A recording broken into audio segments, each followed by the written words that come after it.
Trump চেয়েছিল সেই ইরানের মুসলিম সরকারকে সে চেঞ্জ করে দিবে, কিন্তু আল্লাহর কি মেহেরবানি, সেই ট্রাম্পকে এখন ক্ষমতার মসনদ থেকে নামিয়ে দিচ্ছে আমেরিকার জনগণ। আপনারা কি জানেন কেন ট্রাম্প ইরানে হঠাৎ করে আঘাত করলো?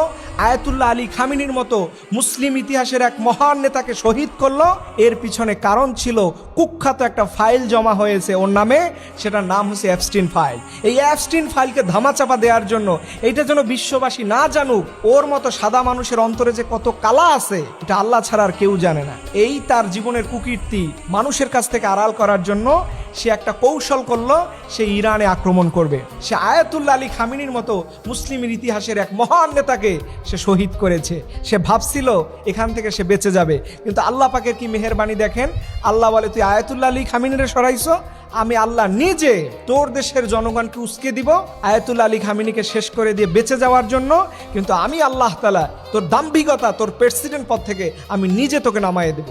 এর জন্য কোরআনে বলা হয় না, কুলিল্লাহুম্মা মালিকাল মুলক, আল্লাহ বলেছেন আমি যাকে ইচ্ছা তাকে সম্মান দেই, আবার যাকে ইচ্ছা আমি বেইজ্জতি করি।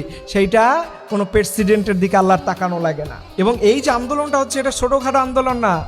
আমেরিকা বিশাল বড় দেশ, এখানে 50টা অঙ্গরাজ্যে প্রায় 3000-এর উপরে স্থানে কোটি কোটি মানুষ তার বিরুদ্ধে, তার পদত্যাগের বিরুদ্ধে এসে স্লোগান দিচ্ছে, জড়ো হচ্ছে।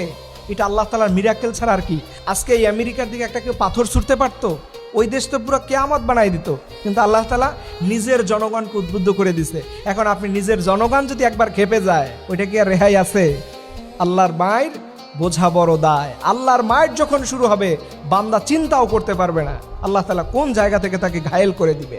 আল্লাহ রব্বুল আলামিনের কাছে আমরা দোয়া, আল্লাহ তাআলা তুমি এই জালিমদেরকে পৃথিবীতে স্থান দিও না, যারা মানুষের কারণ হয়, মুসলমানদের জন্য বিপদের কারণ হয়, আল্লাহ ওদের দুনিয়া থেকে সরাই দাও। সবাই বলুন আমিন। ভিডিওটি ভালো লাগলে অবশ্যই লাইক, কমেন্ট, শেয়ার করে আমাদের পাশেই থাকবেন। আসসালামু আলাইকুম।